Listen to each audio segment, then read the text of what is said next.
So devotee should study for Krishna. अच्छा, what does that mean to study for Krishna? To study for Krishna का मतलब है कि हम जो भी पढ़ें ये सोच के पढ़ें कि आगे जाकर हो सकता है कृष्ण इस ज्ञान को अपनी सेवा में लगाएं। हो सकता मैं अकाउंटिंग जानता हूं, may be Krishna will employ me in some accounting seva for Krishna. अगर मैं वेबसाइट कैसे डिजाइन करने का मैं ये जानता हूं, may be in future I make a nice website for Krishna.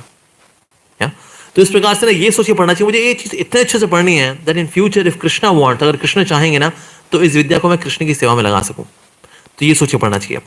दूसरी बात जो सोच के पढ़नी चाहिए वो ये है, आपके आसपास के लोग जानते हैं कि आप भक्त हो, यू आर इस्कॉन डिवोटी। अगर खराब मार्क्स आते हैं ना, अगर किसी भक्त के, उंगली ही उठती है, देखो भक्त हो गया ना, देखो इस्कॉन में जाने के बाद कहाँ भक्ति में मन लग रहा है, आप पढ़ाई मन लगना है इन लोगों का। सो अल्टीमेटली भक्ति एज अ प्रोसेस की बदनामी होती है दुनिया के आगे। तो इसलिए ना दुनिया में ना कहीं भगवान की भक्ति का नाम बदनाम नहीं होने देना। तो इसीलिए भी भक्त को अच्छे से पढ़ना चाहिए कि दुनिया को दिखाएं भक्त बनने के बाद मार्क्स अच्छे आते, तुम लोग भी भक्ति करो। ऐसा like I remember when I was doing my graduation, I was not very a topper, but above average, Krishna by Krishna's mercy. तो सब लोग पूछते थे कि तू यार ये लाइब्रेरी में बैठ के 6 घंटा कैसे पढ़ लेता तू? तो मैं कहता था well in the morning I chant Hare Krishna ना, तो सिर्फ कॉन्सेंट्रेशन वगैरह अच्छी है। ओह अच्छा, कैसे करते हैं यार Hare Krishna? So by the time I pass out 10-12 लोग चैंटिंग हरे कृष्णा शुरू कर दिए। वाई? क्यों यार ये लंबा खींच लेता है पढ़ाई को, लंबे आवर्स दे लेता है ये। So that ways when we score good marks, when we are doing something, whatever you are doing, even for livelihood, for Krishna, people want to know कि यार ये ऐसे कैसे कर लेता है। So even for material success, we should inspire people to take to Krishna consciousness. So that ways also, so for these two reasons, मुझे knowledge प्राप्त करनी है ताकि भविष्य में कृष्ण जो है इस सेवा को, इस knowledge को इस्तेमाल कर सकें अपनी सेवा में कहीं ना कहीं। Okay. Secondly, मुझे ना भक्ति की जो ब्रांडिंग हमेशा ऊंची रखनी है दुनिया के आगे। नालायक हो जाओ या आप कोई गलती भी कर दोगे ना, अगर अभी आप जैसे ऑफिस में काम करते हैं, कुछ लोग कहते हैं यार देखो गलती हो ही जाती है, देखो आप भक्ति में आ गए ना अब फिर कहाँ मन लगता है काम पे। मेरे को मेरा बॉस बोला था, कहते आप तेरा कहना देखो भक्ति वगैरह में आ गए ना अब तो ये सब गलतियां वगैरह होती रहेंगी, देखो मन कहाँ लगता है फिर भक्ति में आने के बाद ना। मैं कहा सर आपसे भी तो कभी गलती हो, तो मैं कहूँगा कि आप अपनी वाइफ से बहुत अटैच हो गए हो आजकल, तो इसलिए आपसे गलतियाँ चल रही हैं। Like how will you feel if your boss says maybe you are too much attached to your wife, you are thinking about her, her hair, her skin, her lips, her eyes, तो फिर ठीक है हम तो चुप हो गया वो। मैंने sir I was just joking sir, I was just giving example. हमारी पर्सनल लाइफ का ना कोई फर्क पड़ता नहीं, गलती किसी को होती है, मेरे से भी वाली एक गलती हो गई, but this I will rectify, मुझे दे दो मैं ठीक कर दूंगा इसको। कहता है गॉट द पॉइंट। लेकिन एक बात तो है, अगर भक्त से गलती होगी उंगली उठेगी भाई उसकी स्पिरिचुअल लाइफ के ऊपर, है ना। तो इसीलिए चाहे स्टडीज हो चाहे हमारा प्रोफेशन हो, दोनों में हमें अच्छा परफॉर्म करना चाहिए so as to set a good example. हमारे एक ड्यूटी, उनका नाम है Ajanma Krishna Prabhu. He performs his duty so nicely कि ऑफिस जो थी उनको अलग से रिवॉर्ड करना चाहती थी। तो उन्होंने कहा हम आपको कैसे रिवॉर्ड कर सकते हैं, we can give you a bonus of 1 lakh rupees. कहते सर नहीं सर मेरे को पैकेज तो मेरा ठीक ठाक है। पैकेज उनका वैसे 1.5 लाख रुपए हर महीने का था और 25,000 रुपये घर के लगते हैं, 1.25 लाख रुपए he gives in donation to temple. That's extraordinary. Not even 50-50. It is like 80% to temple, 20% for himself. So he said कि ना देखिए मेरे को पैसे का तो नहीं है, आप ये कर दीजिए ना सर, मेरी साल की छुट्टियां अभी 25 हैं, ये ना 35 कर दीजिए। तो मैनेजमेंट भी सोचे पड़ा, कहते यार ये तो हमने सोचा ही नहीं था ये वाला प्रपोजल आ जाएगा ये तो कि 25 छुट्टियों की बजाय 35 कर दीजिए। लेकिन परफॉर्म बहुत अच्छा करते हैं। लेकिन क्या ठीक है sir only for you, otherwise हम कभी नहीं करते। आपने बहुत बड़ी चीज मांग ली हमसे, 1 लाख रुपए देने के लिए तैयार हैं हम, लेकिन छुट्टी नहीं दे पाएंगे हम।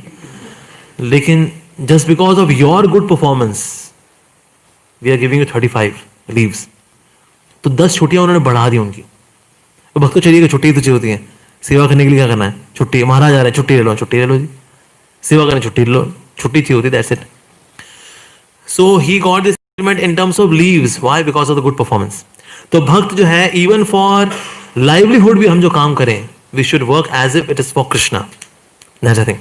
जैसे जुहू मंदिर बना था तो उस वक्त सेठी जी करके थे, क्योंकि मिस्टर नायर जो थे वो do various kind of atrocities on devotees. तो ये बाहर गन लेके वेट करते थे, अगर कोई आएगा तो मैं रक्षा करूंगा राधा रास बिहारी की।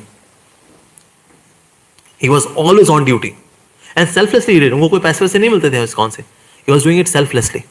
Even Bal Thackeray at that time he was, he did a very good seva at that time. जब हमारा मंदिर जब खतरे में था, जुहू का मंदिर मिस्टर नायर से, तो उन्होंने हिंदू ऑर्गेनाइजेशंस को इकट्ठा करना, कम्युनिकेट करना, to create a movement for ISKCON against mister Nair. So he was there. Politically, he was in a good condition, and he was known as Tiger of Maharashtra. So Bal Thackeray also did this endeavor for Krishna. Even though देखा जाए तो एक political front पे नजर आ रही है action, पर actually devotional service में काउंट हो जाता है, बिकॉज जब कोई एक्शन का केंद्र बिंदु भगवान होते हैं, that is counted as devotional service. Mister Sethi, when he was on the bed, तो प्रभुपाद जी आए उनके पास, जब वो चल नहीं पा रहे थे उन दिनों में, मिस्टर सेठी, तो श्री प्रभुपाद जी ने कहा, सेठी साहब, क्योंकि आपने राधा रास बिहारी के का घर बनाने में यहाँ मदद की है, इसलिए राधा रास बिहारी ने आपके लिए अपने धाम में आपके लिए घर रिजर्व करके रखा है, आप चिंता मत करो. And then he was taken in the car to have darshan of Radha Ras Bihari. So he did this seva as a service to the lord. So devotee should do everything as a service to Krishna. तो हम जब ऐसे एंडेवर्स करते हैं तो होता क्या है भला, होता क्या है, हमारे कर्मा प्यूरिफाई होते हैं. हमारे कर्म जब प्यूरिफाई होंगे तो हमारा अस्तित्व प्यूरिफाई होगा. जब हमारा अस्तित्व प्यूरिफाई होगा तो हमारी बुद्धि प्यूरिफाई होगी. जब बुद्धि प्यूरिफाई होगी ना, तो शास्त्र समझ में आएंगे. जैसे कई बार लोग शास्त्र पढ़ते समझ में नहीं आते, कहते कि चल क्या रहा है यार, ये मतलब ये यार इतना कुछ क्यों कैसे निकाल लेते हैं इसमें से, इतना है क्या इसमें, 2 सेंटेंस ही तो है इसमें, ठीक है, ये कितनी है, मतलब कितना पढ़ना है इसको. माय गॉड यार, ये लोग ऐसी और तो नहीं है ना.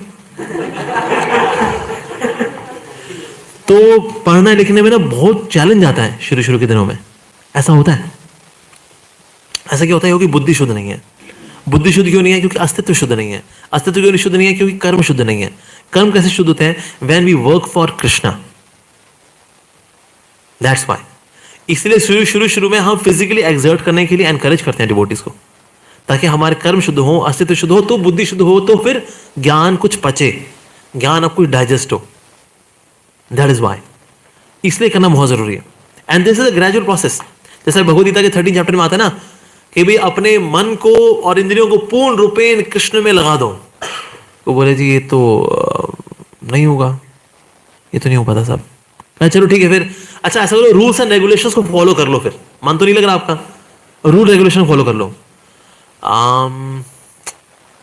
देखिए रूल रेगुलेशन तो फॉलो हम नहीं कर पाएंगे. अच्छा चलो ठीक है, थर्ड लेवल भी आता है, चलो मेरे लिए कर लो, कुछ ना कुछ थोड़े फल भी ले लेना मेरे से, वो कर लो. चलो नहीं प्रभु आपके लिए कर्म करूँ, नहीं मैं बाहर किसी और के लिए कर्म करूंगा, आपके लिए नहीं करूंगा. भगवान चल ठीक है, बाहर तेरे को जो करना है ना कर ले, उसका थोड़ा कुछ रिजल्ट मेरे को दे दिया कर, चलेगा. So these are 4 levels which Krishna is offering to the devotee in chapter 13, 8 से लेकर 11 तक. सबसे पहले भगवान ही बोल रहे हैं मन को भी लगा ले, नहीं लग रहा. अच्छा विधि विधान का पालन कर ले, इंद्रियों को लगा ले, नहीं लग रही.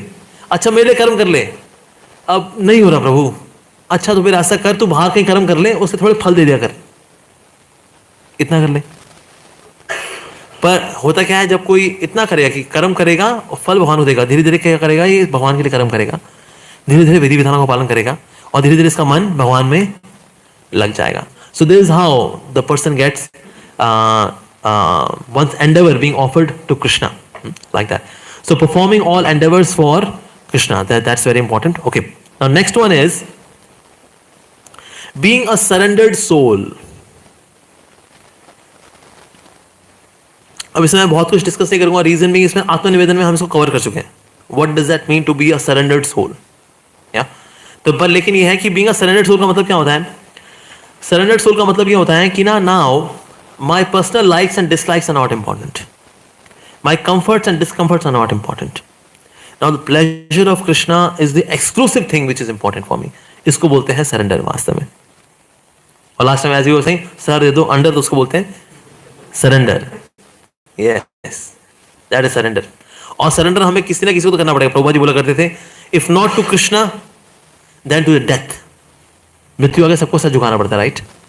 सिर्फ एक ही क्लास है जो कि मृत्यु के सर पे पांव रख करके नित्य जीवन में प्रवेश करती है.